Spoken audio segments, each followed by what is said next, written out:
Bilang isang padre de pamilya, nakaka-relate daw si Raymart Santiago sa kanyang daddy role sa pantaseryeng Home Sweet Home. Inamin din ng aktor na dumaan ang kanyang pamilya sa mga pagsubok. May chika si Aubrey Carampel. Malapit daw sa puso ni Raymart Santiago ang role niya sa bagong fantasy adventure series ng GMA na Home Sweet Home. Gumaganap siya bilang si Reden, ang padre de pamilya ng Kaharian family na guguluhin ng mga multo.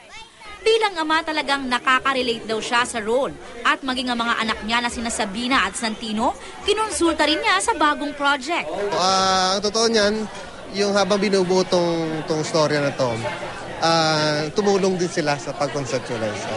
Tinanong ko sa kanila kung anong mga gusto nila mapanood, ano ba gusto nila panood sa daddy mo.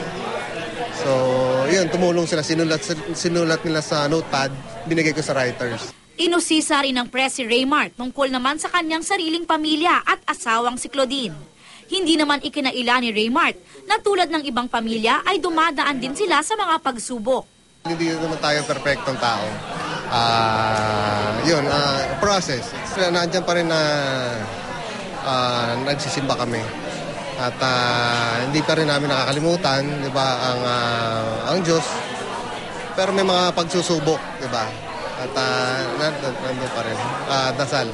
Makakasama ni Raymart sa show sina Roxanne Ginoo, Jake Vargas, Bea Binene, Arkin Magalona, Gladys Reyes, ang magkasintahang Rochelle Pangilinan at Arthur Solenap, Celia Rodriguez at Jillian Ward. Ako po dito si Jessie, anak po ni Tito Raymart at ni Tita Roxanne. Magkakaroon po ako ng doppelganger. Doppelganger? Ano yung doppelganger? Parang gagaya po sa akin.